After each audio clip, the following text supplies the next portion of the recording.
Hello, it's Cindy here. I'm the owner of the Soul Advancement Shaman, and just wanted to come in and kind of touch base with everyone, kind of give a little background. And I wanted to read a poem that I had channeled back in 2009. But just to kind of give kind of a brief explanation of things. A lot of people know that I went through a pretty crazy spiritual awakening, but some people don't know all what that means or what I had to endure.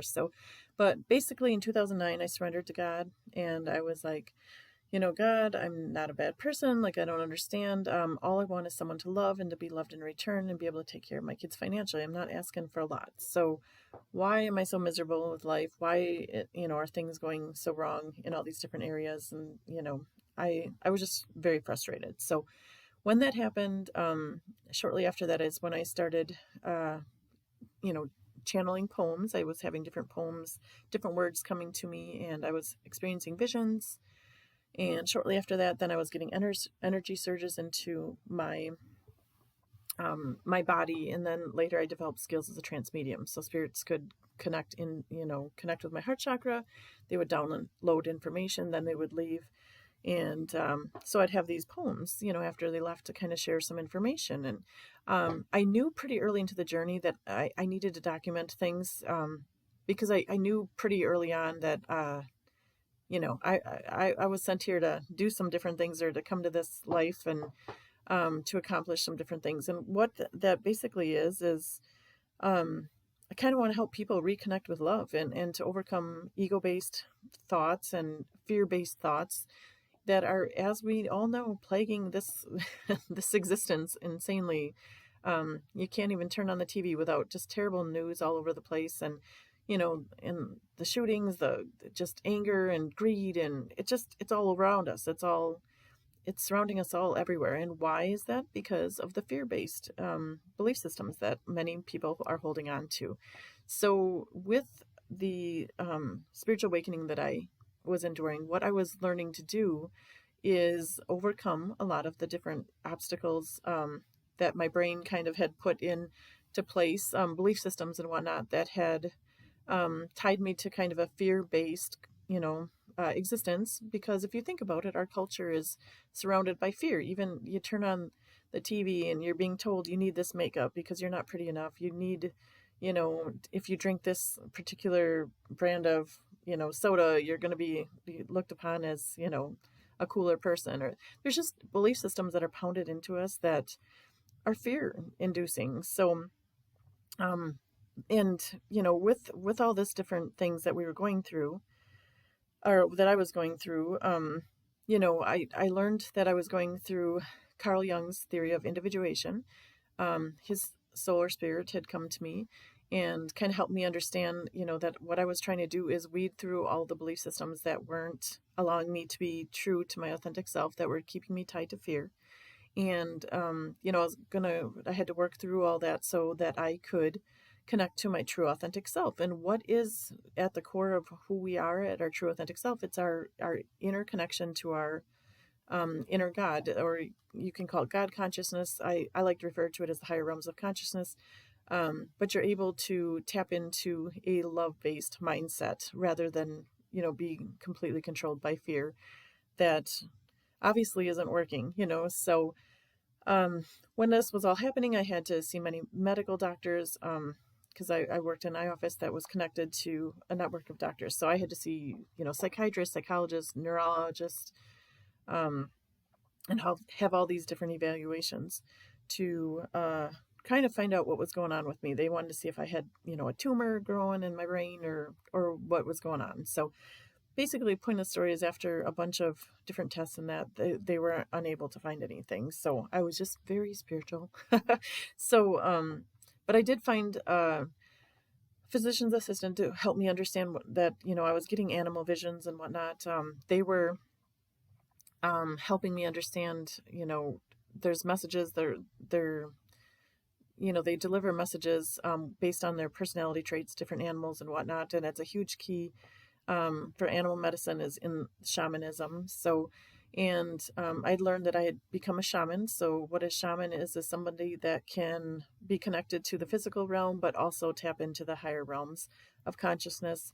So, they can help people that are mainly like the areas that I'm kind of trying to work to help people work through is like anxieties and depression and things like that. So, but the thoughts that we think, what they do is they can affect our energy body or we have a soul or etheric body that is deep within us that gives us life that we want to be reconnected with that so that we are tapping into the love consciousness instead of being driven by fear and greed and hatred and just all these terrible belief systems that are connected to fear.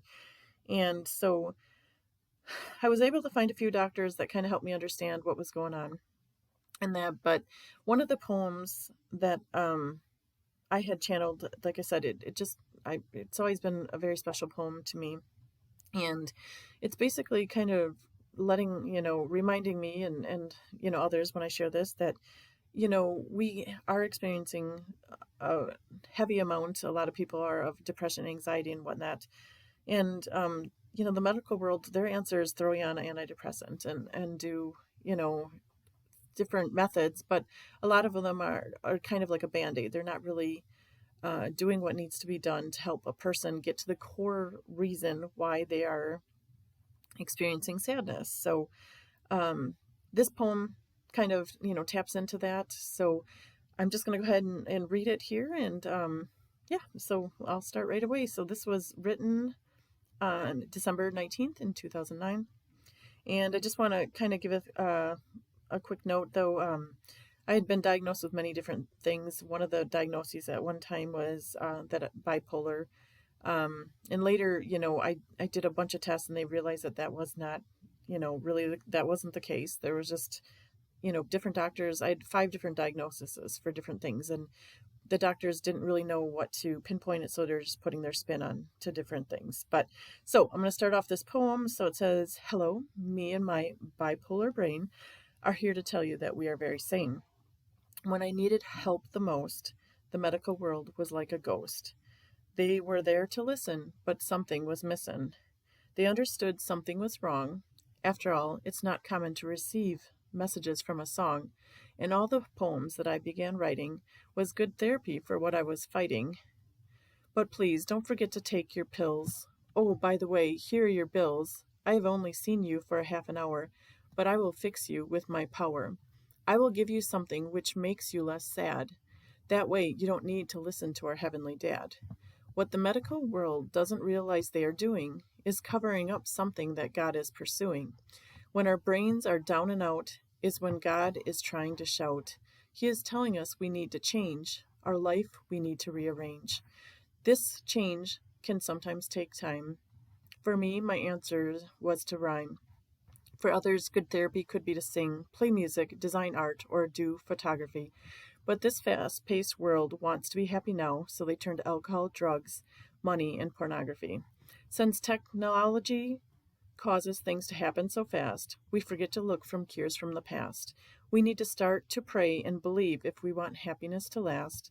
God gives us challenges each day so that we can learn. To connect to the heavenly place is something we need to earn. I genuinely think some of the reasons this world is starting to suffer is because doctors are too quickly to give antidepressants as a buffer. Some people do genuinely need medications for their pain, but in my case, I just needed some emotional clouds and rain. Had the medical world not passed me around, my answers for happiness wouldn't have been found. I want to encourage a person who is sad to first look to courage from our heavenly dad. Please talk to family, friends, and preachers, because many of them work as God's teachers. I need to thank many family members and friends who helped me understand how to accept the love that God sends. We must all slow down. God is starting to frown. He wants to take back his man. What the world needs is to renew an old plan. When your brain and heart are full of pain, don't be afraid to walk through the rain. The big drops won't last forever, because you and God can walk through the storm together. If this method truly doesn't work for you, only then should you seek the medical world to help you through. So what this poem is basically saying is, we have to really, take a look at the things that are causing us sorrow and really examine who we are on a deeper level, and to just work through our troubles. And instead of avoiding them, instead of turning to alcohol, instead of turning to, um, like drugs and all that, I mean, it is hard to own the traumas that you own, that you have endured. But really, to be honest with yourself, take a look at yourself, um, and to work through those, and feel those feelings that you need to feel will help you overcome a lot of your different anxieties and depression and whatnot. But we have to be able to look at things openly and honestly with yourself so that you can process it and then release it and let it go so that it no longer plagues you anymore. So, I just wanted to kind of share this message with everyone. Um, you know, if you have any questions or concerns, don't be afraid rather to reach out. I have, Facebook and a website, soul advancement shaman, .com. Um, or you can email me. There's different ways to get a hold of me, but I really truly do want to help people and to help them overcome their obstacles in life, because our world is depending on it. We need to touch base with love again here, and we need to do it now. We can't mess around anymore. So I just want to share that message. I get emotional with it because, I really do want to help people to move forward in life. So, um, yeah, basically, I'm going to leave it at that. So I just want to say peace out. Have a wonderful day. So, all right. Thank you. Bye now.